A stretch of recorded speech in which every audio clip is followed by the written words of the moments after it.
And it's actually really easy to do pavers if you have some basic tools.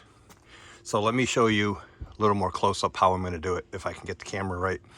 So that way you don't have to hire someone. If you just have a little area like this, if you're really motivated, you could do all that, like I'm getting ready to do. But if you're just doing this little section here, let me show you basically the steps how to do it. So this is basically quick, easy, small section how to repair pavers. I am probably going to take up to this section right here. So this little 4 foot by 5 foot section, probably 4 foot by 6 foot, somewhere on there. Yeah, because I'm going to take up to that brick right there. I'm not going to get a 6.5 to 7.5 inch step because that's not what they have here. So I have to make it basically what they originally had, and which is the top of the granite cobblestones. So I'll make it flush going across there or close to it. All right, let me get started. I'll show you how to do it. First thing I gotta do is you gotta take them all up.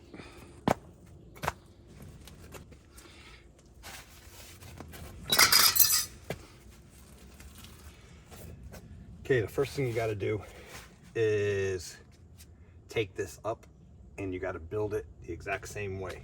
So the hardest part is trying to find the first brick to get out. And it looks like this will be one right here. All right, so this will be the first one. I'm gonna go build it off to the side like I'm doing on the rest of the pool patio. So I'll build it over out of the way. But if you can't get one out, you can take 2 screwdrivers, and these are actually made to remove pavers. And you could actually just do this with it and little by little work it out. But you always gotta be careful you don't ruin the pavers. All right, so I'm gonna start with this one, and I'm gonna build this exact pattern way out of the way over there. This part takes a little while. So let me get this up.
All right, so once you get your section up, it's better to go bigger than smaller.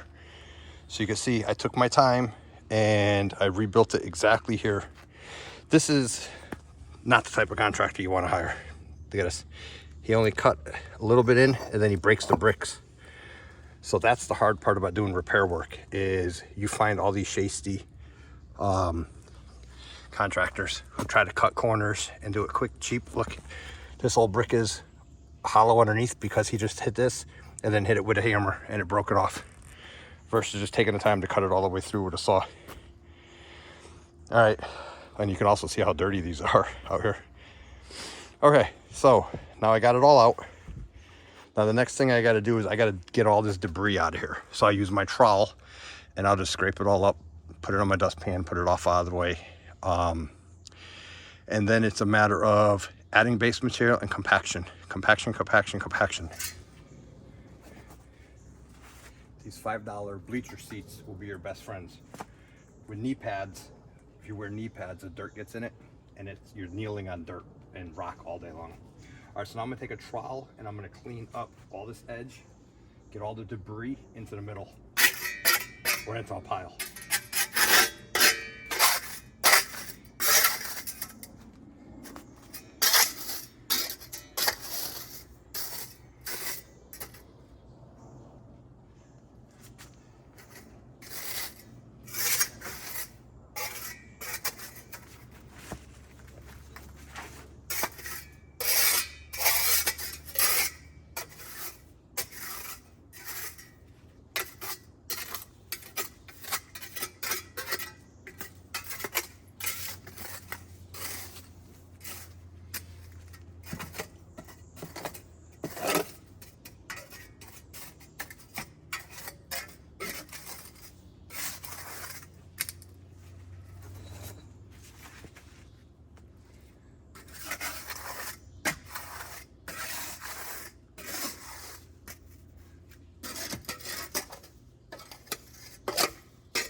I'm gonna put this pile here for a minute because I have too much to put in a dustpan.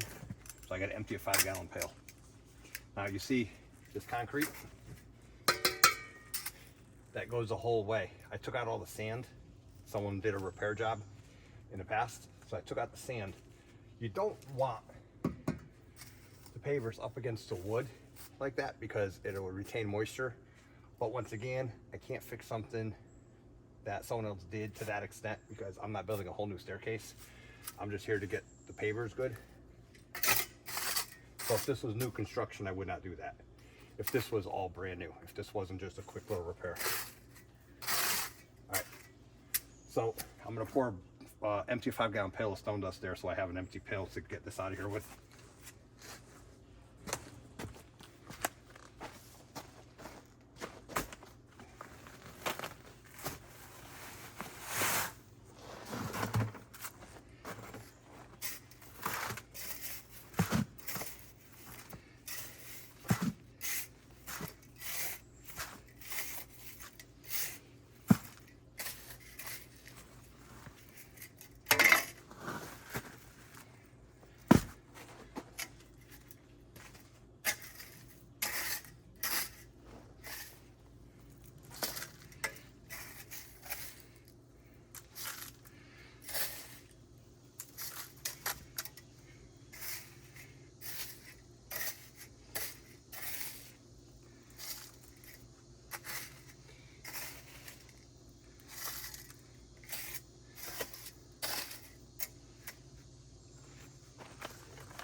So now, if there wasn't concrete there, I'd be taking my hand tamp that before I put some over there.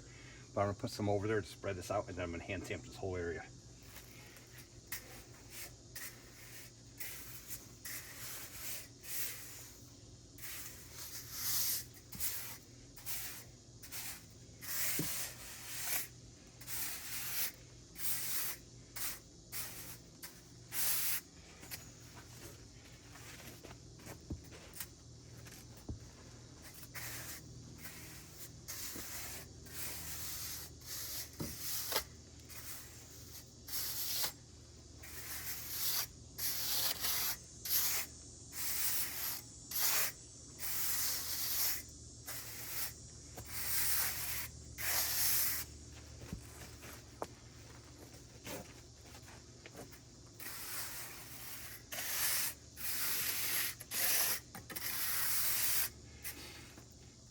The reason I spread it, it's nice and thin, but when I hit my hand tamp has to hit flat. I can't have bumps like this. So now it's all pretty flat. The thickest part is maybe ½ inch thick, maybe 3/4 of an inch thick right there. This is just so I can start compacting it. Let me get my hand tamp.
All right, so after you compact it, the base, that's pretty much the bottom base, then what you're gonna do is you're gonna get a paver that's the same thickness. And I'm gonna take this one, it's right here, and I am gonna use it as a height guide across there. Now, you need a level, so this I can't screed with my 4-foot level because I'm matching this pitch with that elevation with this pitch, so this is more going to be like a rounded one. But for elevation for the step, I can use it. And what I want is I want that level with maybe a little bit of pitch going this way, so the water goes away from that wood and around that corner. So I have my paver screed, which is basically a 4-foot level. You can see there's just none of this is graded yet. But the first thing I want to do is I want to set my heights. So one thing I forgot to tell you is wherever you stop taking up pavers, I call it my zero point or starting point.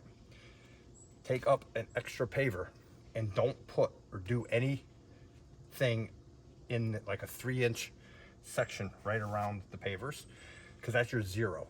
That you know is the right height. So everything starts at that 0 point, which is a grade down here, and then it matches to whatever else you got to do.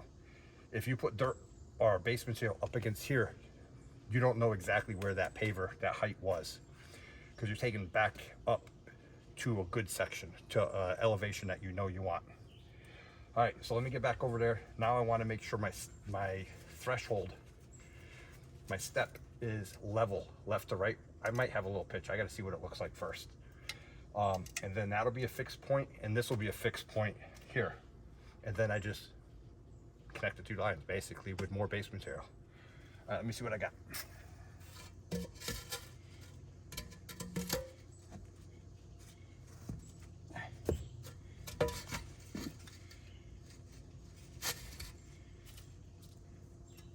All right, so it definitely has pitch this way. It might have a little bit too much, so I'm going to add some at that end. I just want to get a little bit less pitch, maybe something like that, right about there. That'd be like an 1/8 inch.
So this is just like screeding concrete, except this is easier. I got it, the elevation I want, height-wise, in the middle. And then I also have a 1/4 bubble pitch. Water's going that way. That means a quarter of the bubble is outside the line this way, roughly. Don't forget, we still got to compact this again. But anyways, so I get it all the way across. And then I just slowly, this is what's called screeding. Make sure you always have a little berm of base material and pull it this way. Pull it to the direction you want to go.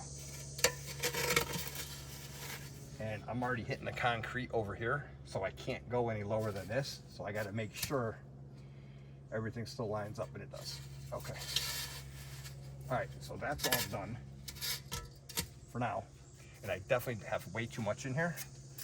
So what I'm gonna do is I'm gonna start pulling this uphill and feathering it to my 0.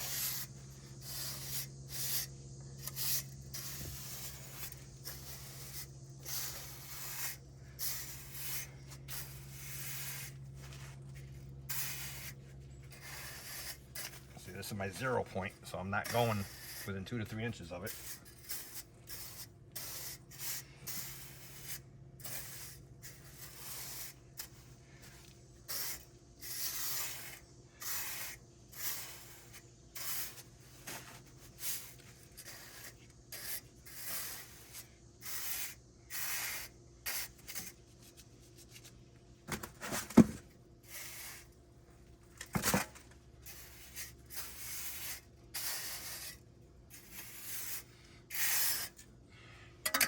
Then, that's a fixed elevation. So I'm gonna take a 2-foot level and just screed it this way.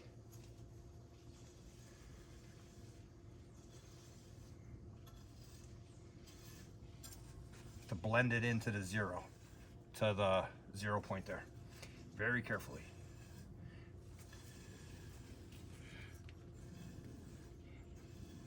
And I am gonna do it one more time after I compact it. Now you see there's a hole there. I don't know if you can see it. So now I'm going to add some, back it up a little, add some, and I'm going to screed it back up this way.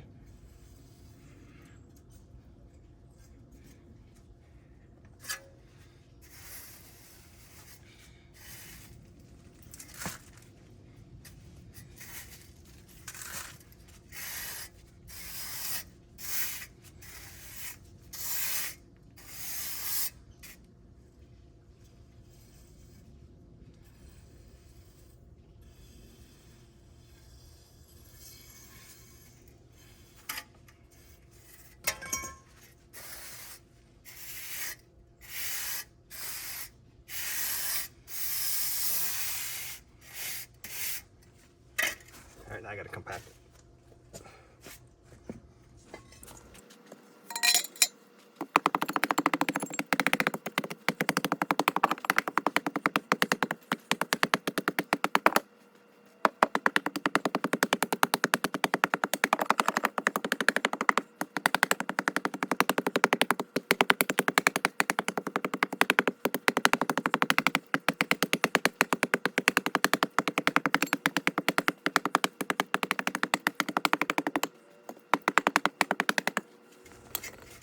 When you walk on this, walk flat-footed, otherwise you're going to be digging it up. So you always walk what I call flat foot.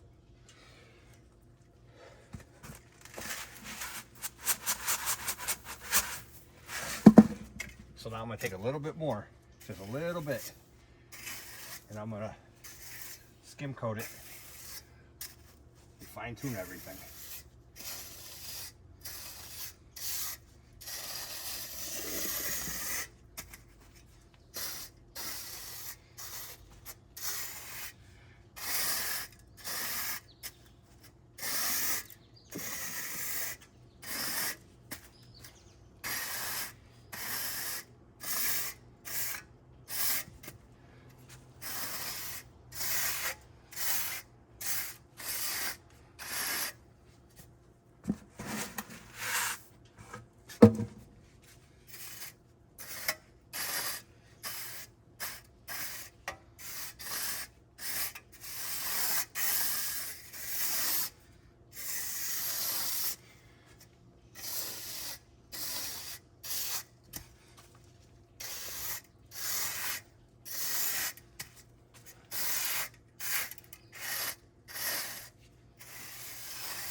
Okay, I've been doing this for 40 years, so it's a little quicker for me.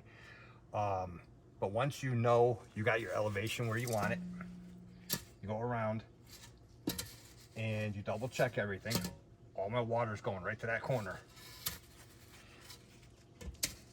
Yep, all my water's going right into that corner, and that's what I want. Whatever this looks like, that's what your paver's gonna look like. Now look, I just noticed something. See that? So now I know I have a little lump there, but I don't have it there. So look. See, now I'm getting rid of it. See, not that bad anymore.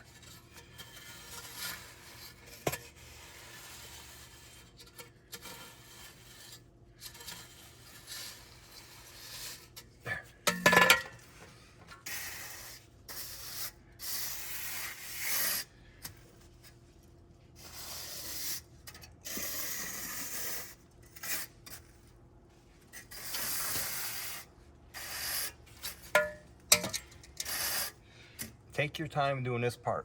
Key is compaction. Anybody could put a brick down. Anybody can throw bricks down. This is not your warranty. This is your warranty. This is what fails. The bricks are bricks. They don't fail. They're concrete, they're clay, whatever they are. So now it's just a matter of getting your pavers and start putting your pavers back in. And you start at fixed points. Obviously, I'm not going to start there. I'm going to start here so my pavers are tight. And if anything, I want my gap up there and I can fill it with polymeric sand.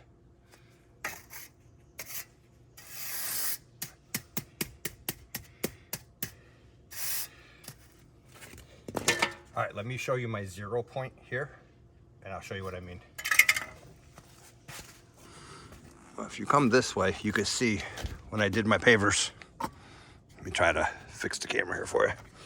I did not put anything right here. All my new material starts a couple inches off and it feathers to nothing. And I have an inch, roughly an inch buffer, because I know that's the right height. That height is this height for the pavers. So that means my new pavers should sit about an 1/8 inch high. And then when I hit it with my roller, it'll smooth everything right out. There you go. All right, so I'm gonna start putting the pavers in now.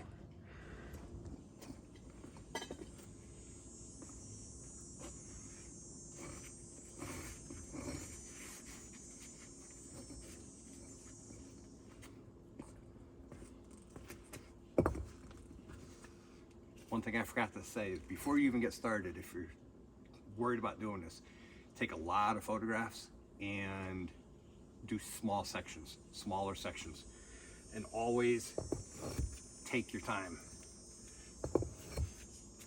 See, so these are pretty close to the same height right here, and when I hit it with the compactor, they'll flat right down. So I'm just gonna build this row, then build this row, and work my way, depending on how the pattern goes.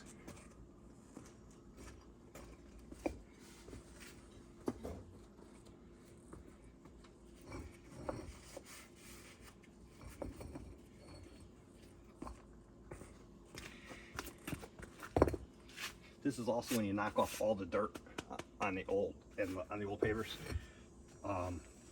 Take off all the old sand, any old growth, and then afterwards you'll wash it and put new sand and stuff in it, because you want these gaps tight as possible.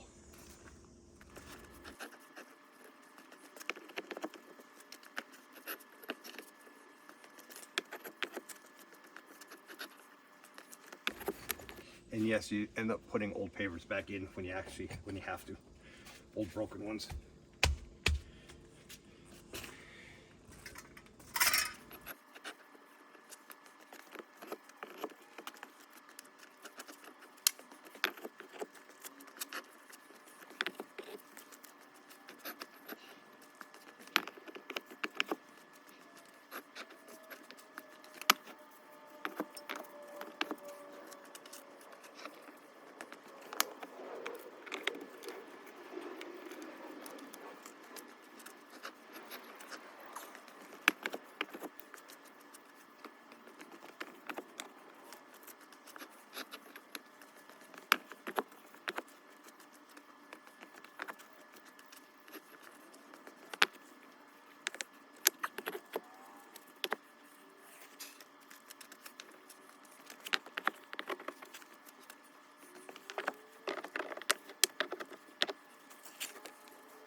Well, this section's done, and let me show you, because they just randomly threw pieces in here. They didn't custom cut a lot of these. I think they just used scraps, because those came out of there, that came out of there, that is just hacked.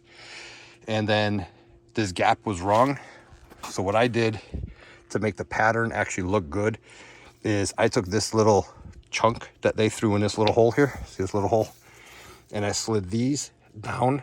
You're never going to see this once it's filled in with sand, but at least the pattern down here is nice and tight, because they had these pavers shifted, so there was a huge gap in here, in this row here, between here and here, and I wasn't happy with that. So I took this piece out. That'll get filled in with new polymeric sand after I wash everything, and there you go. Now it's nice and level across, has a little bit of pitch going this way so the water goes off, And that gap right there will get filled in with, I'll put some of this chipstone in there first, but then the top inch will be polymeric sand up along that edge there. All right, well, this section's done. That's how you easily repair. Look at it, you can see how smooth it is. That's how you could repair pavers by yourself with very basic tools. All right, well, anytime you want to start doing big jobs like this, let me know. But yeah, no, so now I'm just going to continue from here all the way to the gate. I'm going to take up like 3 feet from the edge, 3 feet in. This section here is good, so I'm probably going to start right about there. And then one other thing was, because obviously if you watch the full video, you know I just did all the copings all the way around. And there's that gap. It's a little 1 inch gap right there. In order to fill that, I need to find the pavers. Well, I ended up getting a hold of the original manufacturers. I forgot the name of them, but they don't make this color anymore. Plus it's 20 years old. So they make this. It's gray, it's the same dimensions. It'll fade with time. But what I'm probably gonna do is take that and take one of these out of here. Probably this one here. And put that one in its place, take that one, cut it, and put it over there. Because I also have a broken one there, but I might just reuse that one. There's a broken one there. See, they threw little slivers like this everywhere. Look, this is not how you do it. This is not how you do it. But I can't fix the whole patio. I'm not getting paid to fix the whole patio. See, look. They just randomly threw pavers in places. I don't understand it. To go through all this work and then you start cutting corners. It just doesn't make sense. They broke the pattern many, many times. Anyways, I'm gonna go from here this way. This whole section is gonna be taken up and repaired. I don't know what I'm gonna do today. I might just call it for today. There you go. All right, well, let me pick up the tools. Let me pick up this section, take a water break, see how I feel. And like I said, it's a weekend. I just wanted to get something done today. And I got a good 5x5 section done. So from there over is what's left to do. And then a little small spots going around the pool patio. And then I got to spend a whole day or two gluing all the coping. But I'm gonna wait till next week to do that. All right, let me pick up.